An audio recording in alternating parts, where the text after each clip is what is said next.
নমস্কার, আপনারা দেখছেন রাজশিক্স, সঙ্গে আমি সৌমাদিত্য।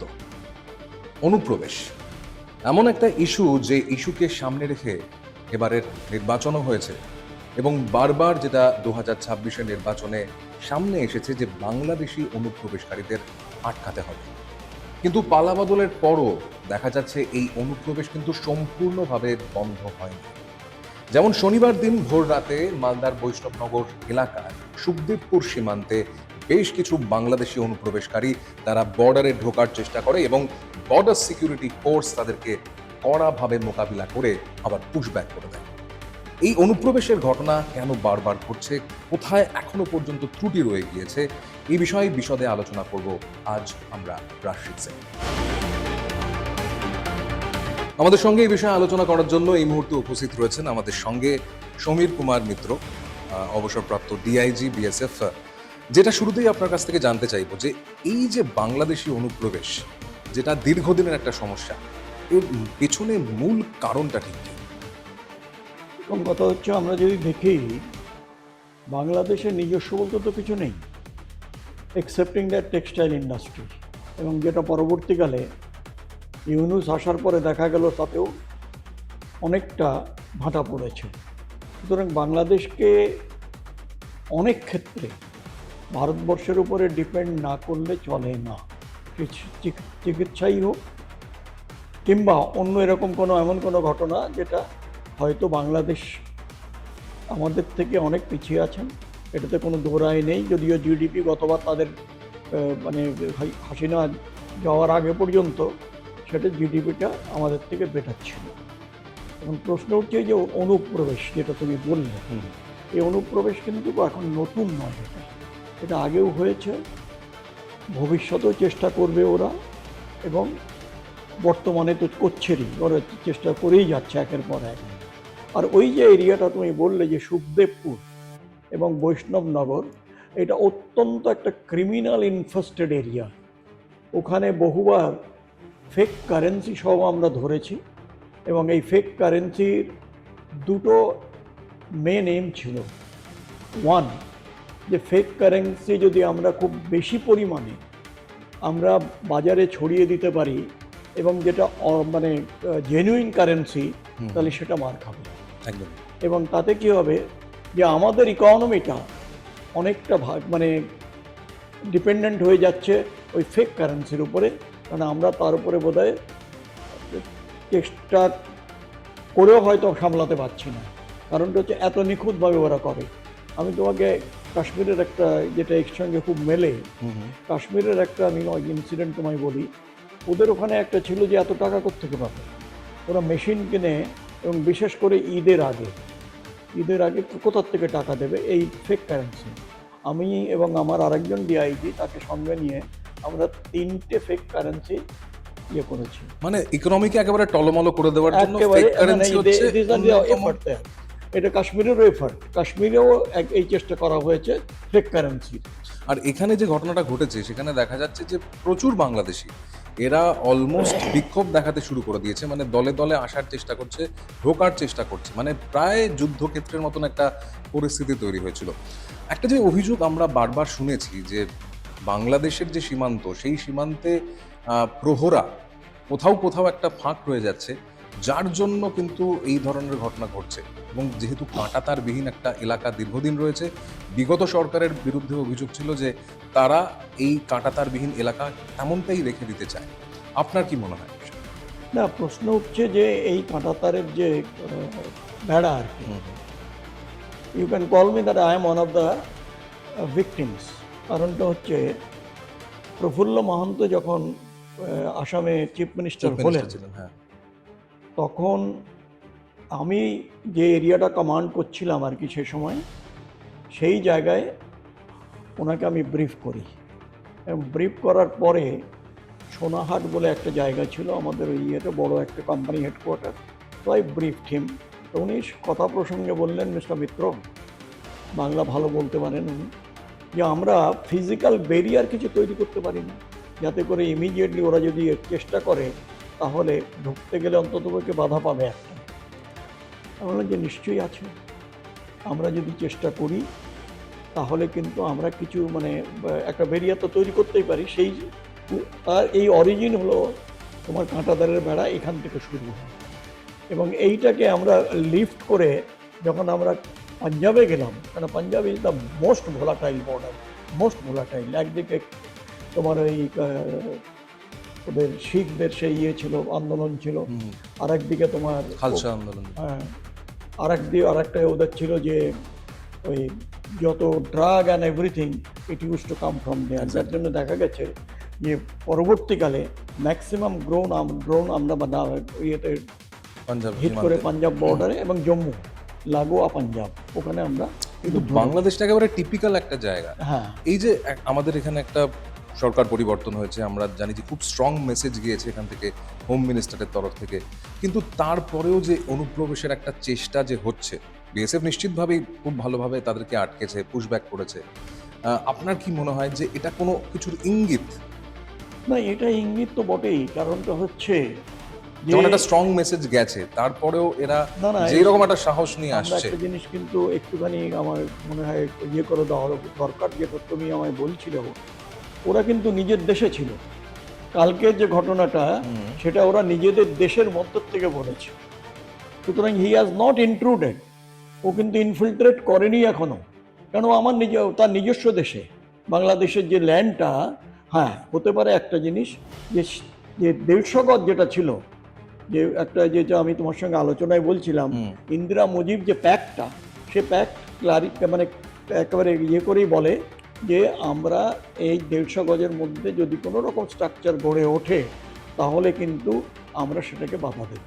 এটা সিম্পল কথা ওদের। কারণটা হচ্ছে যে ওদের মাথায় একটা ধারণা এসছে, এটা এই বোধ হয় যেটা আমাদের ইয়েটা ছিল, যে ওরা যদি একবার পারমিশন দেয়, ইন্ডিয়া একটা is a very large country, তাই সেখানে আমরা আর কিছু করতে পারবো না।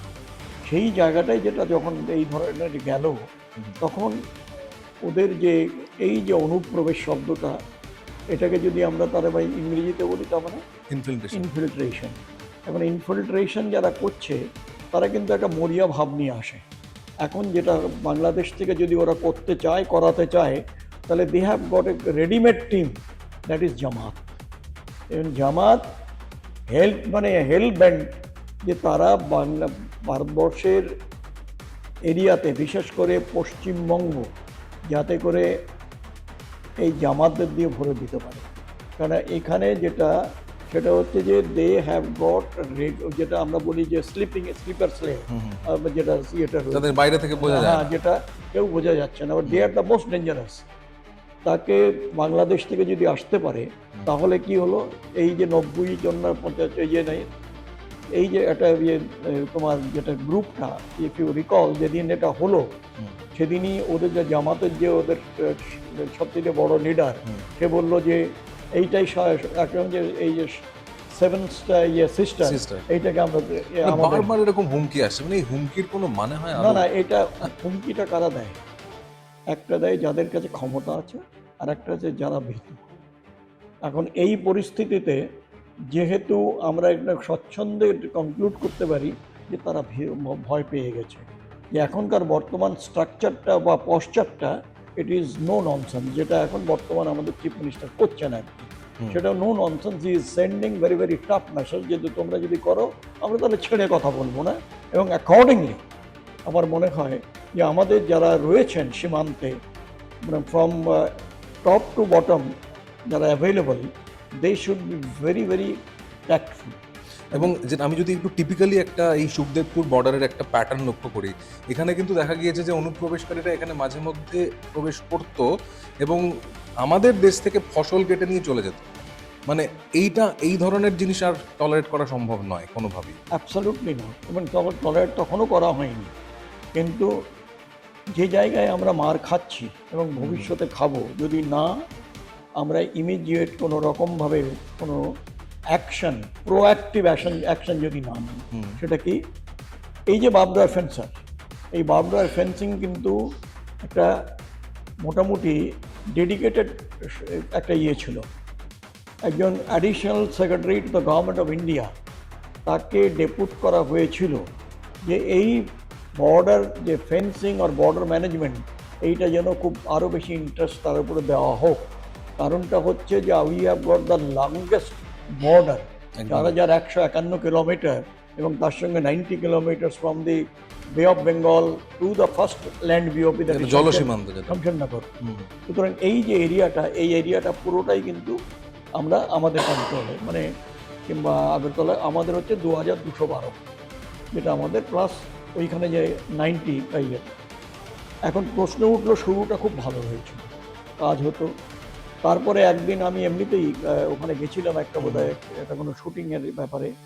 তো দেখায় আমি দেখে আই ওয়াজ ভেরি অ্যাপার্ড, এটা কি, এটা আমরা এত কষ্ট করে করেছি, পিলারগুলো আয়রন পিলারগুলো দাঁড়িয়ে আছে, আর নিচে একেবারে সে রাস্ট হয়ে সে পড়ে আছে সব। তো সেটা কোনো ডিফেন্সই নয়, সেটা কোনো প্রোটেকশন নয়, মানে এটা তুমি তো কত লোক দেবে। তার উপরে বারবার আমরা বলেছি যে আমরা এই জায়গাটাকে আমরা কিন্তু এটাকে ইয়ে করবেন না, অবহেলা করবেন না। কারণ আমরা লড়াইয়ের সময় কি করি, যে আমরা দেখে নিই ভালনারেবল এরিয়া কোনটা, এবং ওদের আমাদের তরফ থেকে কোনটা ওদের, যেটা আমরা will not waste the ammunition and the man power, যে এই গুলি করতে করতে গেলাম না, যেখানে এফেক্টিভ হবে। কিন্তু সেই জায়গাটাই কিন্তু তো হচ্ছে না। আজকে তুমি দেখো এন্টায়ার পাঞ্জাব, আমি বলছি তো যে আমাদের উপর মানে কি বলবো, যে দ্বিমাত্রি সুলভ আমাদের সঙ্গে আলোচনা করা হয়েছে শুরু থেকে, একদম। বাংলাদেশ মানে ভারতবর্ষের ইয়ে থেকে।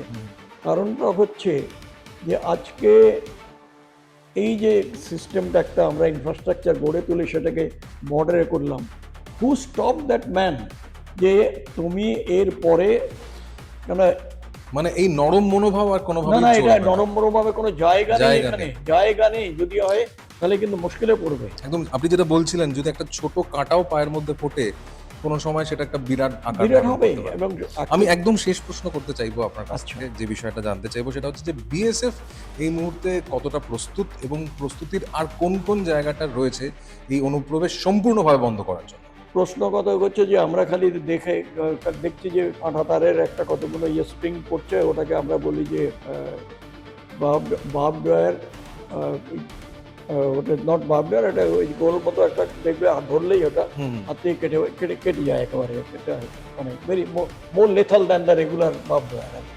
তো সেই জায়গাটায় আমার প্রশ্ন হচ্ছে যে আমাদের এমটা কি? Illegal entry must be stopped at any cost. Number two, we will not take any kind of killing, unnecessary killing. কারণ একবার কি হয়েছিল, এটা যারা যে বর্ডার ম্যানেজমেন্টে ওই কুচবিহারের দিকেই একটি মেয়েকে বোধহয় 13 বছর বয়স না 11 বছর বয়স আসতে যাচ্ছিল, ওখানে তাকে ধরা হয় এবং তাকে সে মরে যায়, মারা হয়, এবং তার বডিটাকে ওই ইয়েতে ঝুলিয়ে দেওয়া হয়। এবং সেই জায়গাটায় I was the principal staff officer at the eastern command. তো আমার কাছে তখন ডিজি ওখান থেকে জিজ্ঞাসা করলেন যে this I fully sir I agree that it is a very very unfortunate incident. এবং ওই যে ইন্সপেক্টর ছিল, I have asked him to immediately close down and will immediately try him nothing. বললো যেটা ভালো বোঝো তুমি, উনিও একজন ছিলেন এই মানে সেই জন্যই হয়তো পুশব্যাকটাকে হয়তো জোর দেওয়া হচ্ছে। না সেটাই। নট অনলি দ্যাট, আমার কথা হচ্ছে যে 110 একর জমি আমাদের দিয়েছেন, 110 acre, to be very honest, আরেকটু বেশি দিলে মানে আরও ভালো হবে আর কি, যত আমরা সেটাকে ফিল করতে পারবো আরও অনেক ভালো হবে। কারণ একবার যখন একটা টাস্ক আমরা নিয়েছি, উই শুড ট্রাই যে ওই টাস্কটা যেন আমরা পুরো করতে পারি। একসঙ্গে 25টা 20টা 50টা নিলে কিন্তু কোনোটার উপরে আমি ফোকাস করতে পারবো না।